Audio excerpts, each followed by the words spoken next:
बिस्मिल्लाहिर्रहमानिर्रहीम। अस्सलाम वालेकुम नाज़रीन, आप यूट्यूब चैनल देख रहे हैं। मैं इमरान खान हूँ। इंतहाई अफसोसनाक वाक़या पेश आया बलूचिस्तान में नाज़रीन। यहाँ जो बसेस में सफ़र कर रहे थे मुसाफिर, उन्हें शनाख्त करके उतारा गया बसों से। एक मरतबा फिर वही वाक़या पेश आया और पंजाब से ताल्लुक़ रखने वाले 9 मुसाफिरों को BBC के मुताबिक और कुछ इतलात के मुताबिक 12 मुसाफिरों को कहा जा रहा है। पहले खबर ये आई कि मुसाफिरों को उतार कर गायब कर दिया गया था, फिर दोबारा ये खबर आती है और उसकी तस्दीक होती है कि 9 मुसाफिरों को बसों से उतार कर कत्ल कर दिया गया है। इन मुसाफिरों को बलूचिस्तान के दारुल हुकूमत क्वेटा से पंजाब जाने वाले 2 मुसाफिर बसों से उतारा गया था। इससे पहले जाफर एक्सप्रेस का इंसिडेंट आप सबको याद होगा। पूरी ट्रेन रोक ली थी, वहाँ पे कत्लेआम किया था दहशतगर्दों ने। और ये बसेस को रोक के अक्सर जो पंजाब जाने वाली या दीगर इलाकों में जाने वाली जो बसेस हैं उन्हें रोका जाता है और जो शहरी उन बसों में मौजूद होते हैं उन्हें शनाख्ती कार्ड देखकर कत्ल किया जाता है। ये कत्लेआम जो है वो लंबे अरसे से जारी है। असिस्टेंट कमिश्नर योब नवीद आलम ने 9 मुसाफिरों की हलाकत की तस्दीक करते हुए बताया कि कत्ल किए जाने वाले अफराद की लाशों को पंजाब भिजवाने के इंतजामात किए जा रहे हैं। जुमेरात की शाम यानी कल शाम को यह वाक़या पेश आया। अब जो पाकिस्तान की तरफ से कहा गया, उन्होंने इसको करार दिया फितनतुल हिंदुस्तान, यानी ये जो दहशतगर्दी का वाक़या हुआ ये फितनतुल हिंदुस्तान ने किया है और फितनतुल हिंदुस्तान इसके लिए ज़िम्मेदार है। और यानी हम फितनतुल हिंदुस्तान तो कह रहे हैं, लेकिन हम कर क्या रहे हैं, सवाल ये पैदा होता है। हमने एक नया नाम दिया फितनतुल हिंदुस्तान। इससे पहले BLA का नाम था, इससे पहले TTP का नाम था, इससे पहले दाइश का नाम था, मुख्तलिफ तंजीमों के नाम आते रहे। अब हमने एक नया नाम दिया फितनतुल हिंदुस्तान कि इसके पीछे हिंदुस्तान मुलव्वस है, जबकि मैं हमेशा से इसके ऊपर कवरेज करता भी रहा हूं। अफगानिस्तान की सरजमीन को पाकिस्तान में दहशतगर्दी के लिए बड़े लंबे अरसे से इस्तेमाल किया जा रहा है और पाकिस्तान के जो दुश्मन हैं वो उसको इस्तेमाल करते हैं। जनरल मुशर्रफ के दौर से हम इस चीज़ की कवरेज कर रहे हैं और जनरल मुशर्रफ बार बार ये कहते भी रहे कि अफगानिस्तान में भारत के 12 तरबीती कैंप हैं। लेकिन जब अमेरिका को अफगानिस्तान की तरफ शिकस्त हुई और अमेरिका अफगानिस्तान से इनखला करके निकला तो उस वक्त भारत को एक बहुत बड़ा धचका लगा था। लेकिन अब आप देखें तो पाकिस्तान में दोबारा से दहशतगर्दी सर उठा रही है। पाकिस्तान ने मौका ज़ाया किया। उस वक्त रिजीम चेंज करने में दिलचस्पी ज़्यादा थी पाकिस्तानी एस्टेब्लिशमेंट की, और जो नए नमूने लाकर बिठाए गए उन्होंने अफगानिस्तान को तनहा अकेला छोड़ दिया, उनके साथ बात ही नहीं की। और इंडिया ने मौका देखकर अपने ताल्लुकात बनाने शुरू कर दिए।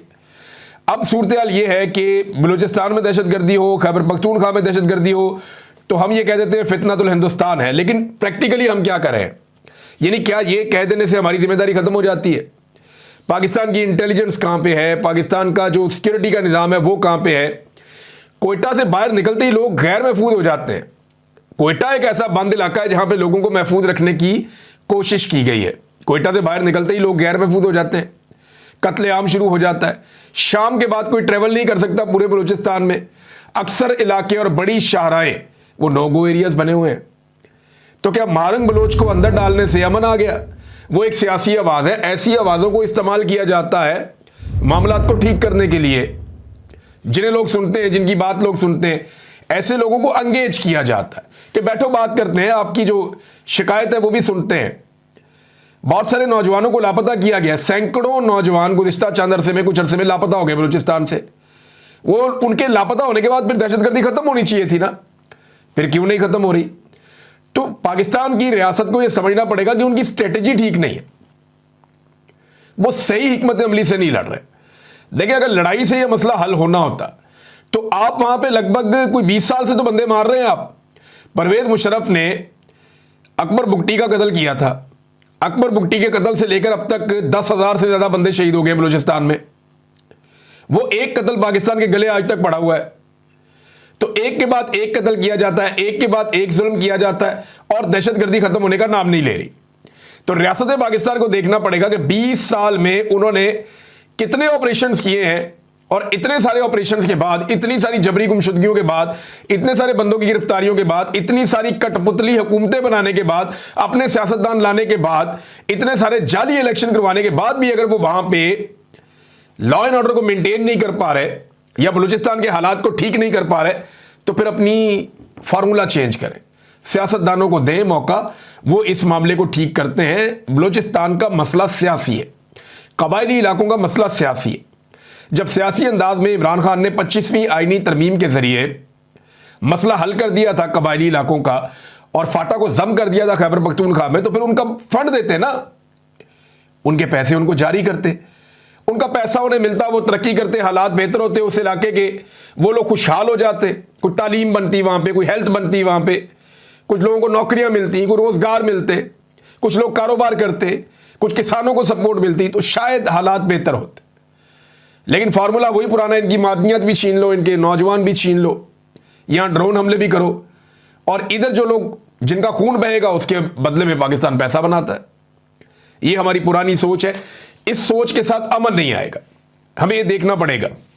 देखिए, जो मौलाना खानजेब साहब की शहादत हुई है बाजोड़ में, ये बड़ी तवाना आवाज थे अमन के लिए। एएनपी से इनका ताल्लुक है, लेकिन वहां पे अपना ANP, PTI, JUI, Jamaat Islami, ये मामला नहीं है। मिलिट्री ऑपरेशन के मामले पे सारी पॉलिटिकल पार्टीज एक पेज में है। आप उठा लें कोई भी आदमी, हाँ जो लोग इस्लामाबाद शिफ्ट हो गए हैं, वो वहां रहना चाहते हैं और सिर्फ खैबर पख्तूनख्वा के बारे में बात करते हैं, उनके बारे में मैं कुछ नहीं कह सकता। लेकिन जिन्होंने खैबर पख्तूनख्वा की सरजमीन पे रहना है, वो तमाम लोग मिलिट्री ऑपरेशन के सख्त मुखालिफ हैं। तमाम पॉलिटिकल पार्टीज के लोग, नून लीग हो जाए, पीपल्स पार्टी हो जाए, एएनपी हो जाए, इसमें जमात इस्लामी हो जाए, फजलुर रहमान हो जाए, पीटीआई हो जाए, जितने लोग पब्लिक के अंदर रहने वाले हैं ना, या पब्लिक के साथ उठने बैठने वाले हैं, मैं ये उठाई गिरोह की बात नहीं कर रहा, उनकी बात नहीं कर रहा जिनको ऊपर से लाके बैठा दिया जाता है, नहीं। जो पब्लिक के नुमाइंदे हैं, जो पब्लिक के अंदर उठते बैठते हैं, वो कभी भी ऑपरेशन की हमायत नहीं करते, क्योंकि खैबर पख्तूनख्वा में ऑपरेशन के जितने भी तजुर्बात हुए हैं सारे उल्टे पड़ गए और अल्टीमेटली नुकसान वहां के लोकल्स का हुआ, मकामी आबादियों का हुआ। घर उनके तबाह हो जाते हैं, खानदान उनके तबाह हो जाते हैं, वसाइल उनके छिन जाते हैं, मवेशी उनके चले जाते हैं, जंगलात उनके तबाह हो जाते हैं, बागात उनके तबाह, हर चीज़ उनकी छिन जाती है और वहाँ पे आके नए कंटोनमेंट्स बन जाते हैं, कंट्रोल भी जो है वो उनसे चला जाता है। तो मिलिट्री एस्टेब्लिशमेंट को वो लोग बार बार पैगाम दे रहे हैं कि आप मिलिट्री ऑपरेशन ना करें। और अब जो खानजेब साहब की शहादत हुई है, इसके बाद बड़ा रुला पड़ गया, लोगों में बहुत गुस्सा है और मुतालबा एक ही हो रहा है बार बार कि मिलिट्री ऑपरेशन हम नहीं होने देंगे, मिलिट्री ऑपरेशन ना किया जाए। अब नाज़रीन आ जाए पाकिस्तान की पॉलिटिकल साइड पे, तो यहां इमरान खान साहब के बेटों को गिरफ्तार करने के हवाले से हुकूमत ने एक रद्देमल दिया, लेकिन फिर हमने ये देखा कि हुकूमत का रद्देमल डिफरेंट होता जा रहा है। एक बंदा आता है, टीवी पे बैठता है, वो धमकी लगाता है कि इमरान खान के बेटे आएंगे तो उनको तो बाजियाबी करना पड़ेगा, उन्हें पकड़ लेंगे, उठा लेंगे। राना सनाउल्लाह और मुख्तलिफ लोग, कुछ लोग आते हैं, वो आगे कहते हैं नहीं जी वो हमारे मेहमान हैं, हम उनको सिक्योरिटी फराहम करेंगे, वो आए और आकर उन्होंने जो करना है, अपने वालिद से मिलना है, जो भी करना चाहते हैं, जिसको मिलना मिले और जाएं। कुछ लोग कहते हैं जी ये वाली कंडीशन हम रखेंगे, कुछ कहते हैं वो रखेंगे। तो ये कंफ्यूज है, इनको आइडिया नहीं है कि इन्होंने करना क्या है और इन्होंने अपने सारे ऑप्शन खुले रखे हुए हैं। देखिए, इमरान खान के जो बेटे हैं वो खाली इमरान खान के बेटे नहीं हैं, वो जमाइमा के भी बेटे हैं। और इमरान खान ने अपनी पहली शादी जिस खानदान में की थी, गोगे उन्होंने जमाइमा को मुसलमान करने के बाद शादी की, वो बहुत तगड़ा खानदान है, वो दुनिया के बड़े खानदानों में से एक है। उनके बड़े ताल्लुकात हैं दुनिया की हुकूमतों के साथ भी, खास तौर पे जो बरतानिया की गवर्नमेंट है उसके साथ उनके बड़े ज़बरदस्त मरासिम में उनके ताल्लुकात हैं। तो अब सवाल ये पैदा होता है कि क्या इतना आसान होगा इस हुकूमत के लिए उन दोनों नौजवानों को जो इमरान खान के बेटे हैं वो पाकिस्तान आए और आते ही उन्हें गिरफ्तार कर लेना? अब मुझे नहीं लगता, इनको बड़ा सॉलिड रीज़न चाहिए होगा उनको गिरफ्तार करने के लिए। और दूसरी बात यह है कि पाकिस्तानी एस्टेब्लिशमेंट का पता भी कोई नहीं, ये खुद ही जाके दीवार में टक्कर मार देते हैं, कोई पता नहीं है, उनको आते ही गिरफ्तार भी करने। ये आप इनके बारे में कुछ नहीं कह सकते, कोई बात भी अब वसूख के साथ नहीं कह सकते। लेकिन मेरे ख्याल में इमरान खान के बेटे आएंगे, वो इमरान खान से मुलाकात करेंगे और इमरान खान का जो वाज़े पैगाम है वो तफसीली मुलाकात करके पैगाम हासिल करेंगे और बाहर आगे सारी दुनिया को वो बताएंगे कि हमारा बाप ये कह रहा है। मुझे लगता है कि इमरान खान साहब अपने बेटों को पाकिस्तान में तहरीक चलाने से ज़्यादा इस बात पे मोटिवेट करेंगे कि जाओ जाकर दुनिया में तहरीक चलाओ और इंसानी हकूक़ की तंजीमों को बताओ कि हमारे साथ यहाँ पे क्या हो रहा है, और जहाँ जहाँ पहुँच सकते हो जाकर बताओ, क्योंकि वो इमरान खान साहब के बेटे, वो उन पर ट्रस्ट कर सकते हैं, वो उनको जो बताकर भेजेंगे वो वही पैगाम लेकर जाएंगे।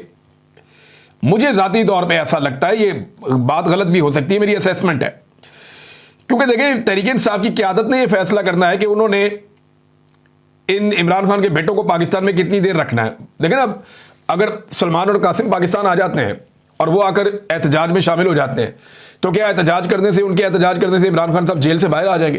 पाकिस्तान की मिलिट्री एस्टेब्लिशमेंट कभी नहीं छोड़ेगी, क्योंकि पाकिस्तान की मिलिट्री एस्टेब्लिशमेंट इमरान खान को अपने लिए खतरा समझती है। उन्हें लगता है कि हमारे इक्तदार का सूरज अगर कभी गरूब हुआ तो ये आदमी गरूब कर देगा। इस आदमी से अगर हम बच गए तो हमें आइंदा कई दहाइयों तक कोई नहीं छेड़ सकेगा। इस आदमी से उन्होंने बचना है, और इससे बचने का जो आखिरी रास्ता उनके पास है, को जेल में रखो मैक्सिमम। ये बाहर आएगा, फिर शऊर बांटेगा, लोगों को इकट्ठा करेगा हमारे खिलाफ, फिर प्रॉब्लम हो जाएगी। डील वो कर नहीं रहा, या तो डील हो जाए ना इमरान खान की एस्टेब्लिशमेंट के साथ, गारंटियां बढ़ जाए, वो डील वो कर नहीं रहा। वो कहता है जी मैं ना नवाज शरीफ बनूंगा, ना मैं आसिफ अली जरदारी बनूंगा, मैं ये बताना चाहता हूं कि मैं कुछ और हूं। तो एस्टेब्लिशमेंट तो इमरान खान को छोड़ने वाली नहीं है। तो एक दिन इमरान खान के बच्चों को वापस तो जाना पड़ेगा दुनिया में आवाज उठाने के लिए। फिर लोग रोला डालेंगे जी उसके बच्चे आए थे, उन्होंने तो बड़ी तहरीक चलानी थी, बाप को आजाद करवाना था, वो फिर वापस जा रहे। ये चलेगा। नून लीग अपने ताने देगी, पीटीआई अपनी सियासत करेगी, सारे अपना अपना करेंगे, लेकिन याद रखें कि एस्टेब्लिशमेंट इमरान खान को कभी भी रिहा नहीं करेगी जब तक के पाकिस्तानी सारे नहीं निकलेंगे, जब तक के पाकिस्तानी इनकलाब जैसी कैफियत नहीं लेकर आएंगे या मुल्क भर में लोग नहीं निकलेंगे, तब तक इमरान खान को पाकिस्तान की एस्टेब्लिशमेंट इतने आराम से छोड़ने वाली नहीं है।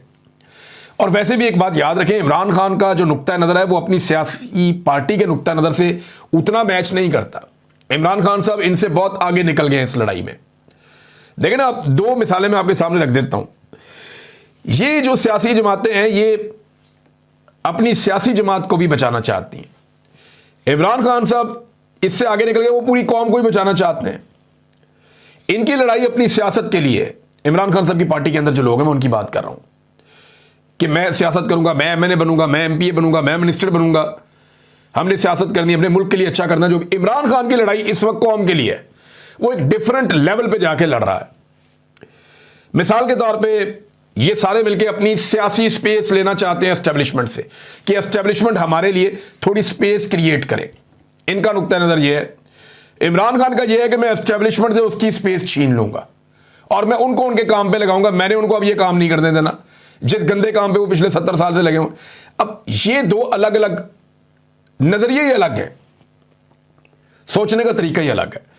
अब इनके बीच में पहले आपस में कोई इत्तेफाक हो जाए, या पार्टी इमरान खान के नक्शे कदम पे आ जाए या इमरान खान पार्टी के नक्शे कदम पे आ जाए, या दोनों मिलकर कोई बीच का रास्ता निकालेंगे। ठीक है जी, हम एस्टेब्लिशमेंट के साथ बात करते हैं, और उसके लिए एस्टेब्लिशमेंट को हौसला करना पड़ेगा, थोड़ी हिम्मत करनी पड़ेगी, अपने खौफ को उतारना पड़ेगा कि बैठे बात करें इमरान खान के साथ। नहीं, वो आपको मारता, वो आपको रास्ता बनाकर देगा कोई ना। वो पाकिस्तान का रहने वाला है, पाकिस्तान का लीडर है, यहीं पे उसने सियासत की है, सारा पाकिस्तान उसे जानता है, क्रेडिबिलिटी वाला आदमी है वो। इतनी बार क्रेडिबिलिटी वाला आदमी खाता है, बुज़दिल आदमी इतनी बार नहीं खाता जितनी इमरान खान ने खा ली है। दलेर आदमी है, करैक्टर वाला आदमी है, उसने करैक्टर शो किया बार बार। आपने गोलियां उसको देखा, वो गोलियां लगी, वो निकल के फिर मुक्का लहरा रहा था। करैक्टर वाला आदमी है, वो आपको इस मुसीबत से निकाल सकता है, लेकिन उसके लिए आपको भी अब पीछे जाना पड़ेगा। यानी जो चीजें आप कर रहे हैं वो करना छोड़ दें। आपने इतना तजुर्बा किया, पूरा मुल्क आपके कंट्रोल में, 3 साल में मईशत ठीक नहीं हुई। 2 साल पहले आर्मी चीफ ने 10 जुलाई 2023 को स्टेटमेंट दिया था कि 1 साल में मईशत बिल्कुल ठीक हो जाएगी। आप सारे दादोशुमार उठा के देख रहे हैं, बेड़े ही गर्क हो गया मईशत का। ये सिर्फ जो सो कॉल्ड किस्म का एक दिवालियापन है ना, उससे पाकिस्तान को बचाने के लिए इन्होंने पाकिस्तान के सारे गरीबों को दिवालिया कर दिया। आधे पाकिस्तानी गुर्बत की लकीर से नीचे चले गए इनके दिवालियापन से बचने के चक्कर में। पाकिस्तानियों से सारी खुशियां इन्होंने छीन ली हैं। गरीब आदमी के ऊपर लगा लगा के टैक्स, तनख्वाहदार तबके को तो पीस के रख दिया इन्होंने, सिर्फ एक ख्वाहिश पूरी करने के लिए कि हमने दिवालिया नहीं होना। भाई दिवालिया पे तो लेकर भी आप ही लोग आए थे ना। अगर आप अच्छी खासी चलती हुई हुकूमत को ना गिराते तो पाकिस्तान के ज़र मुबादला के ज़खायर भी ठीक थे, एक्सपोर्ट्स भी ठीक थी, रिमिटेंसेस भी ठीक थी, पाकिस्तान में कॉन्फिडेंस भी था, पाकिस्तान में सारी फैक्ट्रियां मिलें भी चल रही थी, रेवेन्यू कलेक्शन भी ठीक हो रहा था, महंगाई को कुछ हद तक कंट्रोल भी रखा हुआ था। तो अगर ये सारे फैक्टर्स ठीक चल रहे थे तो मुल्क चलने देते 2 साल और। रेगुलरली इलेक्शन होता, पता चलता कौन जीतता कौन हारता। ये जो एस्टेब्लिशमेंट को खुजली हुई थी ना कि पाकिस्तान में उन्होंने एक नया तजर्बा करना है, उस तजर्बे के बाद हम फंस गए और अभी तक नहीं निकल रहे, और उसकी वजह से पाकिस्तान डिफॉल्ट के दहाने पे पहुंचा था। और ये मैंने नहीं कहा, ख्वाजा आसिफ ने कहा था कि पाकिस्तान दिवालिया हो नहीं रहा, पाकिस्तान दिवालिया हो चुका है। वजीर है ना, उसके बाद अंदर की खबरें होती हैं।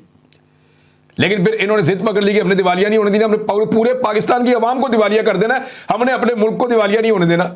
अच्छी बात है, मुल्क को दिवालिया ना होने देने के लिए और भी तरीके थे। आप हुकूमती अखराजात कम करते, आप ताकतवर लोगों से टैक्स लेते, आप पाकिस्तान की पॉलिसीज बेहतर करते, अवाम के मैंडेट का एहतराम करते, इंसानी हकूक की खिलाफ वर्जियां ना करते, अदलिया को आज़ादी के साथ आप काम करने देते, तो पाकिस्तान में इन्वेस्टमेंट भी आती। अब पाकिस्तान में सरमायाकारी नहीं आ रही, दहशतगर्दी इतनी फैल गई है, लोग इस मुल्क का नाम सुन के डरते हैं। ये एक खबर छपती है ना इंटरनेशनल लेवल पे, अब बलूचिस्तान में जिन्होंने सरमाया करनी है या पाकिस्तान में सरमायाकारी करनी है, वो कैसे करेंगे? खैबर पख्तूनख्वा में आलम दीन शहीद हो गया, अमन के लिए उसकी बड़ी आवाज़ थी। बलूचिस्तान में बसों से उतार उतार के लोगों को मार रहे हैं, कौन आएगा यहां सरमायाकारी करने के लिए? लोग पैसा निकाल निकाल के इस मुल्क से भाग रहे हैं, और यही नालायकी है आपकी जिसकी वजह से लोग मुल्क छोड़ छोड़कर जा रहे हैं। नाज़रीन, क्या पाकिस्तान तहरीक इंसाफ अब तहरीक के लिए तैयार है? तो देखें, उसमें एक चीज मैं आपको बताऊं कि अगर कोई तहरीक चलनी होती ना या चलने वाली होती है तो उसका मोमेंटम बनना शुरू हो जाता है, आपको ग्राउंड पे नजर आता है। इक्का दुक्का लोग निकल रहे हैं, कहीं 200-400 500, ये छोटा छोटा मोमेंटम बन रहा है, लेकिन इसने अभी तक जो एक ज़बरदस्त किस्म का एक तहरीक का मोमेंटम होता है वो नहीं पकड़ा। सारे लोग अपने तौर पे बातें कर रहे हैं, इस तारीख को हम ये करेंगे ये करेंगे ये करेंगे, लेकिन अभी तक कुछ होता हुआ दिखाई नहीं दे रहा। इमरान खान साहब ने जो है वो कुछ बहुत बड़ा प्लान किया है, उनके दिमाग में कुछ बड़ा चल रहा है, लेकिन जो लीडरशिप है वो चीज़ों को उस तरह नहीं कर पा रही। गंडापुर साहब अभी तक इमरान खान साहब से मुलाकात नहीं कर पाए, वज़ीर आज़म से वो मिल लेते हैं, अमीर मुकाम से मिल लेते हैं, गवर्नर से मिल लेते हैं, इमरान खान से नहीं मिल पाते जेल जाके। अंदाज़ा कीजिए आप।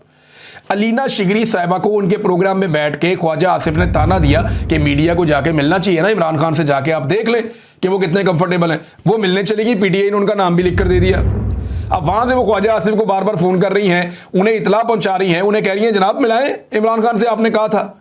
वो जी मिलाते हैं करते हैं, कोई मुलाकात नहीं करवाई। ये झूठ बोलते हैं, दिन सुबह शाम हर वक्त झूठ बोलते हैं।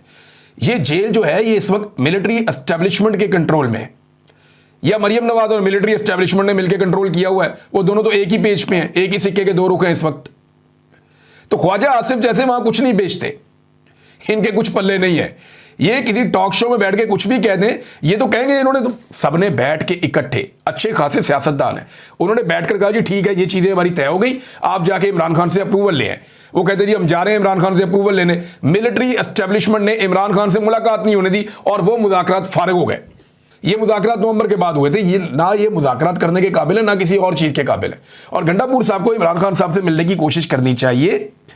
अभी तक तो वो मुलाकात इमरान खान साहब से नहीं कर पाए। ऐसा लगता है पाकिस्तान तहरीक इंसाफ की क़यादत ना किसी करिश्मे का इंतजार कर रही है या किसी ऐसी चीज़ का इंतजार कर रही है कि खुद से कुछ ऐसा हो जाए कि इस हुकूमत की कमबख्ती आ जाए, बेड़ा गर्क हो जाए। भाई इस हुकूमत ने हर वो काम कर लिया जिससे किसी भी हुकूमत का बेड़ा गर्क हो जाता है और कमबख्ती आ जाती है। चीनी स्कैंडल उठाएं, बिजली स्कैंडल उठाएं, पेट्रोल स्कैंडल उठाएं, आटा स्कैंडल उठाएं, गंदम स्कैंडल उठाएं। आप इनका ये 10,000 जो ये अरब वाला स्कैंडल है, आप ये वाला ये जो इनका ट्रिलियंस का जो स्कैंडल आया हुआ है 10 खरब का, वो वाला स्कैंडल उठाएं। आप इनका कोई एक स्कैंडल उठा लें। इन्होंने तो अपने पांव पे रोजाना कुल्हाड़ा मारा, लेकिन बतौर अपोजिशन पाकिस्तान तहरीक इंसाफ अफसोस ये है कि वो कुछ कर नहीं पाए। अभी उन्होंने एक नया दावा किया, हमाद अजहर साहब ने उस पर जवाब दिया। काफ़ी अरसे बाद हमाद अजहर साहब को मैंने देखा कि वो एक्टिवेट हुए हैं। हुकूमत ने दावा ये किया कि बिलों की वसूली में 182 अरब रुपए का तारीखी हमने इजाफा किया है। भैया आपने बिल ही इतने बढ़ा दिए तो इजाफा ही होना है। गरीब खुदकुशियाँ करेगा या आपको बिल देगा। जिस आदमी ने रोटी खानी है वो एक टाइम की रोटी कम करेगा, आपको बिल देगा। तो पैसे तो आपने अवाम का खून निचोड़ के इकट्ठे कर लिए, फैक्ट्रियाँ चल नहीं रही, मिलें बंद हैं, इसके बावजूद आप गरीब आदमी को नचोड़ रहे हैं, उससे पैसे आप ले रहे हैं। रिकवरी मुहिम की कामयाबी ने तमाम डिस्कोज की मजमूई वसूली को 92.4% से बढ़ाकर 96.6% तक पहुंचा दिया। हम आदत बताते हैं कि 2021 में हमारी ये रिकवरी 97.1% थी, इससे ज़्यादा थी। तो ज़्यादा आप छलांगे ना मारें। यह सुनकर दुख हुआ कि कम बिजली की तलब और पैदावार के बावजूद भी फार्म 47 की जाली हुकूमत अब तक इस सतह की रिकवरी नहीं कर सकती। यानी सिंपल बात यह है कि फैक्ट्रियां तो चल नहीं रही, बंद हो गई हैं, बड़े बड़े यूनिट सारे पाकिस्तान में बंद हो गए हैं, तो फिर तो आपकी रिकवरी होनी चाहिए थी। लेकिन आप इमरान खान के लेवल को नहीं पहुंचे, तो आपने फिर भी ये इतना पैसा कहां से इकट्ठा किया? तो इन्होंने पैसा इकट्ठा किया गरीब आदमी को कुचल के, लोगों की कनपट्टी पे बंदूक रख के ये बिल ले रहे हैं कि हम मीटर काट देंगे, ये कर देंगे, वो कर देंगे। वो गुजरावाला वाले लड़के का याद है ना, वो बेचारे ने खुदकुशी कर ली। लोग उधार मांग रहे हैं बिल देने के लिए, लोग अपने जेवरात बेच रहे हैं बिल देने के लिए। हालात पाकिस्तान में इन्होंने ये आम आदमी के लिए पैदा कर दिए हैं। नाज़रीन, खैबर पख्तूनख्वा में सेनेट के इलेक्शन आने वाले हैं और इस हवाले से मिर्ज़ा अफरीदी को टिकट दिया जा रहा है। थोड़ा सा मैं आपको बैकग्राउंड बताता हूँ। मैं इस आदमी को कभी मिला भी नहीं ज़िंदगी में, लेकिन तहरीक इंसाफ के बहुत सारे लोगों ने मेरे से रब्ता किया कि इनको टिकट दिया जा रहा है। मैं क्योंकि असल हकायक जानता हूँ, मैं आपके सामने रख देता हूँ ये बंदा कौन है। ये बंदा पहले पैसे वैसे लगा के सेनेटर बना था, इसको पीटीए ने घास नहीं डाली थी। सेनेटर बनने के बाद ये पाकिस्तान तहरीक इंसाफ की हुकूमत थी तो हुकूमत में शामिल हो गया था। जैसे ही इमरान खान साहब पे बुरा वक्त आया तो ये इमरान खान साहब से दूर हो गया था। इसने टके का काम नहीं किया और ये इंजॉय करता रहा अपनी पोजीशन। कभी इसने पाकिस्तान तहरीक इंसाफ का या इमरान खान का साथ नहीं दिया, सवाए एक मौका पर इसने इजाज चौधरी के लिए अपना मुद्दत पूरी होने से कुछ दिन पहले सिर्फ एक प्रोटेक्शन ऑर्डर इसने निकाला था कि उन्हें ले आओ, तो नहीं लाया गया उन्हें। वो भी एस्टेब्लिशमेंट की मर्जी से इसने निकाला था। जैसे यूसुफ रज़ा गिलानी साहब निकालते हैं तो वो नहीं लेकर आते। तो सिर्फ ये एक गोंगलुओं से मट्टी इन्होंने झाड़ी थी मिर्ज़ा अफरीदी साहब ने, और इन्होंने टके का कोई काम नहीं किया और ना इनका पीटीए से कोई ताल्लुक साबित हुआ। अब हुआ ये कि इन्होंने जब दोबारा टिकट लेना था तो 12 करोड़ रुपया इन्होंने दिया शिबली फराज को। शिबली फराज साहब कहते हैं कि उन्होंने वो पैसे खर्च किए इमरान खान साहब के मुकदमात पे और वकीलों को फीसें दी हैं। एक तरफ अली अमीन गंडापुर कहते हैं जी फीसें मैंने दी हैं, एक तरफ शिबली फराज कहते हैं जी फीसें मैंने दी हैं। अलीमा खान से पूछें तो वो कहती है जी फीसें तो हम फैमिली दे रहे हैं। दूसरी तरफ आप जाके वकीलों से पूछें तो वो कहते हैं जी हम तो फीसें ले ही नहीं रहे। तो मैं हैरान होता हूं कि ये किस तरफ जा रहे हैं पैसे। बहरहाल ये दावा किया गया कि इस बंदे ने, मिर्ज़ा अफरीदी ने 12 करोड़ रुपया दिया, शिबली फराज ने वसूल किया और उसने एक आगे जी मैंने ये वकीलों की फीसें और इमरान खान साहब के मुकदमों पे लगा दिया है और इस बिना पे इस बंदे को टिकट दिया जा रहा है। 12 करोड़ का टिकट सेनेट का, अंदाजा करें आप कि 12 करोड़ रुपया इसने दिया, पता नहीं और भी दिया होगा, लेकिन 12 करोड़ रुपया दिया। और अली अमीन गंडापुर इसके हमायती हैं। उन्होंने पूरा जोर लगाया कि मिर्ज़ा अफरीदी को हर हाल में लाया जाए सेनेट की सीट के ऊपर।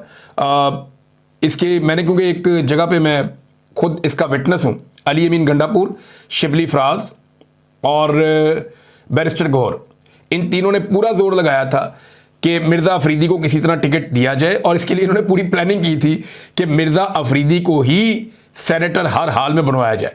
इन्हें बिल्कुल दिलचस्पी नहीं है कि मुराद सईद सेनेटर बने, इन्हें बिल्कुल दिलचस्पी नहीं है कि फैसल जावेद बने, इन्हें बिल्कुल दिलचस्पी नहीं है कि नूरुल हक कादरी बने। वो बन जाए, लेकिन इनकी पूरी दिलचस्पी इस बारे में थी कि मिर्ज़ा अफरीदी नहीं रहना चाहिए, इसको हर हाल में सेनेटर बनना चाहिए। लेट्स सी क्या होता है। चीज़ें आपके साथ मैं शेयर करूंगा आने वाले दिनों में। अब तक इतनी अपना ख्याल रखिएगा, अपने चैनल का भी। अल्लाह हाफिज़।